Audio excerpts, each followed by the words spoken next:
नमस्कार, मैं शंभू कुमार सिंह और आप देख रहे हैं नेशनल दस्तक। सोशल मीडिया पर तमाम सवर्ण लोग, चाहे विनोद कापरी हो, चाहे उमाशंकर सिंह हो, ये तमाम लोग गरीब मुसलमानों की पिटाई दिखाते हैं और इसकी निंदा करते हैं। कई टेलीविजन अखबार भी निंदा करता है। लेकिन आपको पता है इसकी असली वजह क्या है? टेलीविजन अखबार में जो बैठे जातिवादी मनुवादी लोग हैं वो चाहते हैं कि आप में डर रहे। पहले इसी तरह से दलितों की पिटाई दिखाई जाती थी।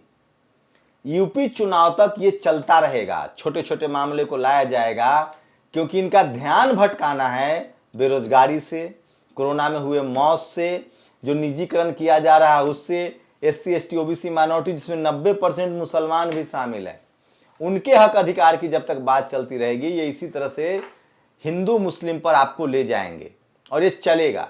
आप सोचिए 90% मुसलमान ओबीसी कैटेगरी में आता है। जिस दिन इस देश का मुसलमान जज, collector, DM, SP, CM, MP बन जाएगा, किसी की हैसियत है मारने की? मायावती की लाइन से मैं अक्षरन सहमत हूं कि सत्ता में नहीं आओगे तब तक गिड़गिड़ाते रहोगे, तुम्हारी हैसियत यही रहेगी, कुछ नहीं कर पाओगे। जब तक एससी एसटी ओबीसी माइनॉरिटी के लोग एकजुट होकर वोट नहीं करेंगे। सोचिए, इटावा में जिस शख्स ने एसपी को थप्पड़ मारा था, बीजेपी ने उसको तोहफा दिया। जिसने दरोगा की हत्या की थी, बीजेपी ने उसको तोहफा दिया। जो बम कांड की आरोपी थी साध्वी प्रज्ञा, उसको बीजेपी एमपी बनाया। क्यों नहीं बनाएगा भाई? यही तो उसकी राजनीति है। ये एससी एसटी ओबीसी और माइनॉरिटी को समझना पड़ेगा। अब सोचिए, गरीब मुसलमानों को मार रहे हैं। आपको क्या लग रहा है ये सरकार? मैं इस देश के एससी एसटी ओबीसी से कहना चाह रहा हूं, सिखों से कहना चाह रहा हूं, जाट गुर्जर पटेलों से कहना चाह रहा हूं, तुम्हें क्या लगता है ये जो ये जो जातिवादी मनुवादी लोग हैं, ये सिर्फ मुसलमानों को मार रहे हैं? अरे मुसलमान को तो मार रहे हैं इसलिए क्योंकि उनसे तुम उसको वोट दोगे, एससी एसटी ओबीसी के लोग वोट देंगे।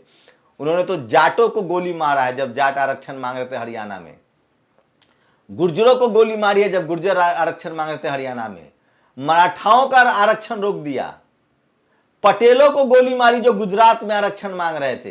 ये जो मनुवाद है ना, जिसके कर्मकांड में फंसे हो, वो मुसलमान का दुश्मन नहीं है, वो दुश्मन है एससी एसटी ओबीसी और माइनॉरिटी का, जो ओबीसी कैटेगरी में आते हैं, क्योंकि उनको नहीं चाहते हैं वो कि तुम एमएलए बनो, एमपी बनो, सीएम बनो, डीएम बनो, कलेक्टर बनो।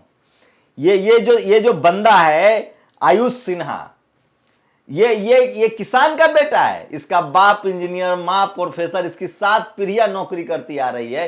ये क्यों समझेगा किसानों का दर्द? और तुम्हारे बच्चों को ये कलेक्टर डीएम बनने नहीं देंगे, अंगूठा काट लेंगे। सोचिए। और उसकी सबसे बड़ी वजह है, न जाट इस देश के चैनल में है, न गुर्जर है, न पटेल है। सिर्फ दलित की बात मत करो, दलित तो लड़ भी रहा है। दलित तो सुप्रीम कोर्ट में चीफ जस्टिस ऑफ इंडिया भी बना है। अभी भी कॉलेजियम सिस्टम उसके 2 जज बने हैं। ट्राइबल को सोचना पड़ेगा। जो जो लोग कर्मकांड में फंसे हुए हैं, धार्मिक रूप से मुसलमान के 90% लोगों को समझना पड़ेगा कि तुम ओबीसी कैटेगरी में हो, ओबीसी के आरक्षण की मांग बढ़ाओ, जातीय जनगणना की मांग बढ़ाओ। शुक्रिया चंद्रशेखर रावण, 69,000 शिक्षक भर्ती घोटाले में चंद्रशेखर ने रात भर सड़क पर गुजारा है। और ये जो आयुष सिन्हा है, 5 सेकंड का एम्बियंस सुनिएगा। ये कह रहा है कि सर फाड़ दो, और सर फाड़ दिया गया। तस्वीरें हम नहीं दिखा सकते हैं, इसका बैकग्राउंड जरूर बताएंगे कि इसका बैकग्राउंड क्या है। लेकिन आपको क्या लगता है सबके लिए कौन दोषी है? सबके लिए इस देश की मीडिया दोषी है। जो टीवी और अखबार आप देख रहे हैं ना, वो आपके बच्चों को हिंसक बना रहा है। मैं इस देश के एससी एसटी ओबीसी और माइनॉरिटी के लोगों से कहना चाह रहा हूं, आपस में मत लड़ो। एससी एसटी ओबीसी और माइनॉरिटी के 90% मुसलमान आरक्षण में आते हैं। उनके आरक्षण का विरोध करने वाले यही लोग हैं जो टीवी अखबार में बैठे हैं। और एससी एसटी ओबीसी के लोगों सुन लो, मुसलमानों पर हमला कर रहे हो। ओबीसी के लोगों सुन लो, दलितों को मार रहे हो। एससी के लोग सुन लो, ट्राइबल के साथ वैमनस्यता कर रहे हो। तुम्हारे बच्चे जेल जाएंगे, उनके बच्चे ऑक्सफोर्ड में पढ़ेंगे। अपने बच्चों को संभाल लो।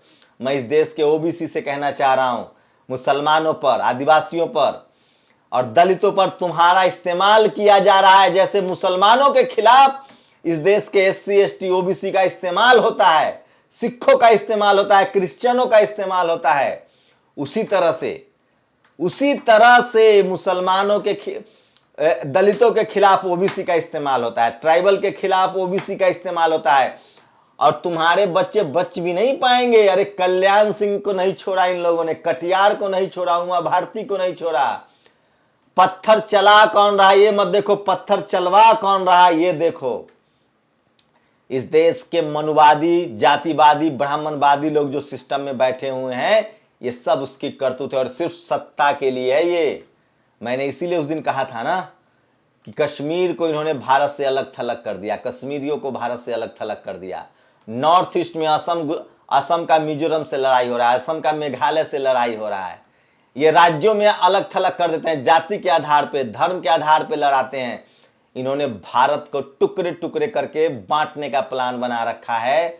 ये भारत के लोगों को टुकड़े टुकड़े, राज गोलवलकर का बंच ऑफ थॉट्स में लिखा है, पांच लोगों के हाथ में पूरा ताकत होगी, इस देश की आर्थिक ताकत होगी, बाकी सब मजदूर होंगे। आपको गुलाम बनाने की कोशिश है। तालिबान भी कहता है कि इस्लाम खतरे में है और अपने लोगों को मारता है। यहां भी जो लोग कह रहे हैं कि धर्म खतरे में है, उनसे सावधान रहने की जरूरत है। ये देश खतरे में है, आपका भविष्य खतरे में है, आपकी संपत्ति खतरे में है। आप सोचिए, आज भारत अलग थलग पड़ गया है। ये तालिबानी अफगानिस्तान के बाद कश्मीर की तरफ मूव करेंगे, और ये वो लोग हैं जो अंग्रेजों के तलवे चाट रहे थे। ये वो लोग हैं जो मुसलमानों के साथ बेटी रोटी का रिश्ता रखते थे, मुगलों के साथ। और जो यहाँ का मुसलमान है वो बाई चॉइस भारतीय है, उसने इस देश के मुल्क को चुना है। समझना पड़ेगा आपको। SC ST OBC माइनॉरिटी के लोगों, जब तक तुम सत्ता में नहीं आओगे, CM PM SP DM नहीं बनोगे, और 90% मुसलमानों सुन लो, आप OBC कैटेगरी में हो, आरक्षण की लड़ाई तेज करो, अधिकार जब तक कलेक्टर SP नहीं होगे, आपके लोग इसी तरह से मारे जाते रहेंगे। आप सोचिए किस तरह के हालात हैं इस देश में। इसलिए मैं कह रहा हूं कि इन सब चीज़ों पर नहीं, सत्ता में आओ, सरकार बदलो, तभी तुम्हारी कामयाबी होगी। और तुम अपने नेता को क्रॉस चेक करो। ये सब बीजेपी और कांग्रेस में जो भी आपके नेता हैं, उनको क्रॉस चेक करो। इनको कहो, जितने गैर बीजेपी और गैर बीजेपी भी की लीडरशिप सवर्णों के हाथ में है, कांग्रेस की लीडरशिप सवर्णों के हाथ में है, इनको कहो जितने ओवैसी हो, रावण हो, अखिलेश हो, मायावती हो, सोरेन हो, अगर ये लोग एक प्लेटफॉर्म पर आकर चुनाव नहीं लड़ते, इसका मतलब तुम्हारा नेता किसी के हाथों बिका हुआ है। तुम्हें सामाजिक आंदोलन चलाना होगा, बाबा साहब का संविधान बचाना होगा, डेमोक्रेटिक तरीके से सड़कों पर उतरना होगा। न तो संविधान बचेगा, न तुम बचोगे, और तुम्हारे लोग ऐसे ही रोज मारे जाएंगे। सोचिए, गरीब मुसलमानों को, जो आपको लगता होगा इस देश के OBC जाटों को कह रहा हूं, आपको क्या लग रहा था, गरीब मुसलमान को मार रहे हैं धर्म के नाम पर? आपका सर फाड़ दिया करनाल में। और ऑर्डर देने वाला SDM का जाति पता कर लो, किस जाति का है और क्या बैकग्राउंड है। जाटों को कह रहा हूं, गुर्जरों को कह रहा हूं, किसने मारा था आपको, ट्रैक पर सुला दिया था? कौन, किसकी सरकार थी, कौन लोग थे? ये 5% मनुवादी लोग हैं जो बारी बारी से, मेरे पास कोई आए, ये देखिए, मेरे पास कोई आए तो सिर फुटा होना चाहिए, उसका उठा के मारना सबको। करनाल में खट्टर के कार्यक्रम से पहले ऑर्डर देने वाला IS की सफाई से सरकार संतुष्ट हो गई है। उस आदमी का बयान बता रहा हूं मैं आपको, किस तरह से इस देश को टुकड़ों में तोड़ा जा रहा है, किस तरह से संविधान की धज्जियां उड़ाई जा रही है, और आप लोग खामोशी से देख रहे हैं। मैं OBC के लोगों से कहना चाहता हूं, तुम्हारे बच्चे ये करके बचेंगे नहीं। ये देखिए, सुल्तानपुर जिले में बकरी चोरी के शक में युवक को पेट से बांधकर तालिबानी सजा दी गई। ब्लर कर इस तस्वीर नहीं दिखा सकते हैं। MP के नीमच में सरेआम ट्राइबल को घसीट कर मार दिया गया, तस्वीरें नहीं दिखा सकते हैं। और सोचिए किस तरह के हालात हैं। नोटबंदी की कतार में हुई मौतों को भुला दो, उमाशंकर सिंह ने लिखा है। देखिए, इस देश की मीडिया कैसे कहती है, कैसे चल रही है मीडिया, वो देखने की, समझने की कोशिश कीजिए कि कितना भयानक है। इस लाइन में सब कुछ छुपा हुआ है। ये सब के लिए टीवी अखबार में बैठे मनुवादी, नोटबंदी की कतारों में हुई मौत भुला दो, मृत रेप पीड़िता की चिता से उठा धुआं भुला दो, बेरोजगारी की पीठ पर पड़ रही लाठियां भुला दो, किसानों के माथे से बहाए जा रहे लहू को भुला दो, ऑक्सीजन की कमी से हुई मौत, नदी किनारे दबी लाशें भुला दो। फिर कहो विपक्ष कमजोर है, कुछ करता ही नहीं। ये टीवी अखबार के सहारे सरकार चल रही है, और किसानों की तस्वीरें नहीं दिखा सकता मैं। और ये जो शख्स है, ये घोर जातिवादी शख्स है, जिसने ये तमाम खबरें मैं बता रहा हूं। ये देखिए, करनाल में किसानों के सिर फोड़ने का आदेश देने वाले आईएएस आयुष सिन्हा ने बिट्स पिलानी गोवा से केमिकल इंजीनियरिंग किया। यूपीएससी 2017 में परीक्षा में 7वीं रैंक है। पिता वन विभाग में बड़े अधिकारी थे, मां कॉलेज में प्रोफेसर है, अंकल हिमाचल में एडीजीपी स्तर के अधिकारी हैं। बताओ इनको किसानों से क्या लेना देना। आयुष सिन्हा की कुटिल मुस्कान ध्यान से देखिए, ये वो शख्स है। मैं इसीलिए कह रहा हूं ना, जब तक किसान मजदूर आपके लोग जज नहीं होंगे। आज सुप्रीम कोर्ट में जज होते जाट गुर्जर किसान पटेल कोयरी कुर्मी, तुरंत संज्ञान लेते। आज कलेक्टर डीएमएसपी आप होते, आप कहीं नहीं है सिस्टम में, मजदूर हैं हम, किसान भी हैं, जवान भी हैं, देश की भी रक्षा कर रहे हैं। वहां भी हमारे साथ क्या हो रहा है और यहाँ भी हैं। किस जवानों जब शहीद होते हैं तो उनको 1 करोड़ रुपया नहीं मिलता है, लेकिन एक जातिवादी को गोली मार दी जाती है तो उसको 1 करोड़ रुपया मिलता है इनकाउंटर में। किसान हमारे जवान शहीद होते हैं तो उनके जिंदगी को दर दर की ठोकरें खाते हैं उनके बच्चे।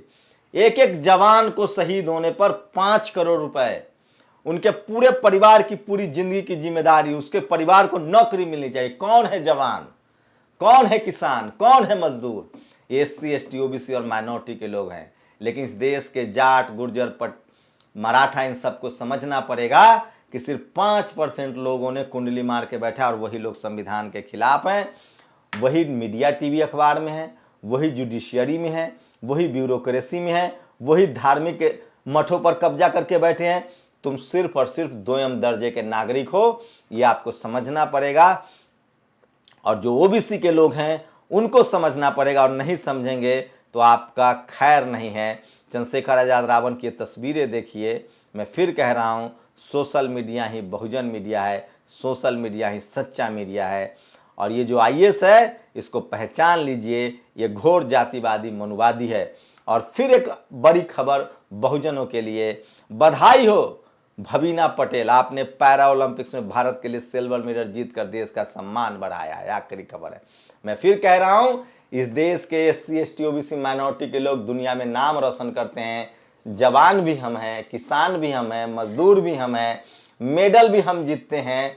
लेकिन कर्मकांड की वजह से इस देश के सिस्टम में, चाहे मीडिया हो, जुडिशियरी हो, ब्यूरोक्रेसी हो, media, judiciary, bureaucracy, college, university और बिजनेस, ये स्वरा भास्कर और कन्हैया जैसे लोग कभी नहीं सड़कों पर आएंगे। वो आएंगे तो भी नेता बनेंगे। आपको अपना नेता चुनना। आज कोई किसान का बेटा कलेक्टर होता तो वो लाठी नहीं चलवाता। कोई किसान सुप्रीम कोर्ट में चीफ जस्टिस ऑफ इंडिया होता तो वो संज्ञान लेता। कोई किसान का बेटा आज कॉलेज यूनिवर्सिटी में प्रोफेसर वाइस चांसलर होता तो वो सड़कों पर निकलता। अगर किसानों का बेटा कॉलेज यूनिवर्सिटी में होता तो सड़कों पर निकलता।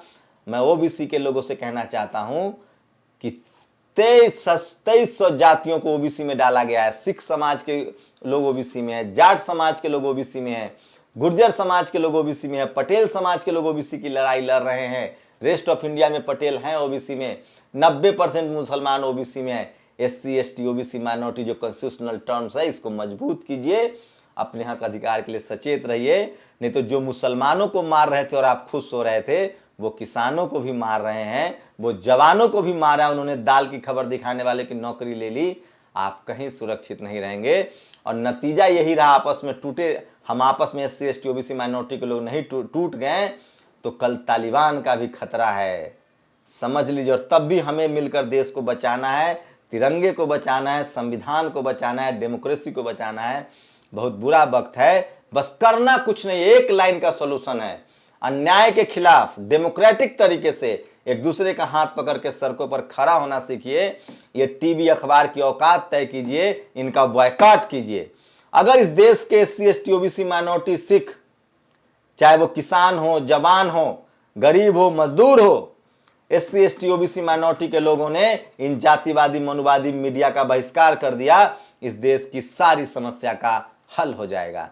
क्योंकि ये टीवी और अखबार के जरिए सत्ता में हैं और देश को गुमराह कर रहे हैं। आप लोग की क्या प्रतिक्रिया, अपनी प्रतिक्रिया जरूर दीजिए। शुक्रिया। नेशनल दस्तक की आपसे गुजारिश है कि अगर इसको बचाना चाहते हैं तो नेशनल दस्तक को सब्सक्राइब करने के लिए रेड कलर के सब्सक्राइब बटन को दबाएं, फिर बेल आइकन की घंटी दबाएं। नेशनल दस्तक को बचाने के लिए बहुत जरूरी है कि हर खबर को शेयर करें, लाइक करें, कमेंट जरूर करें।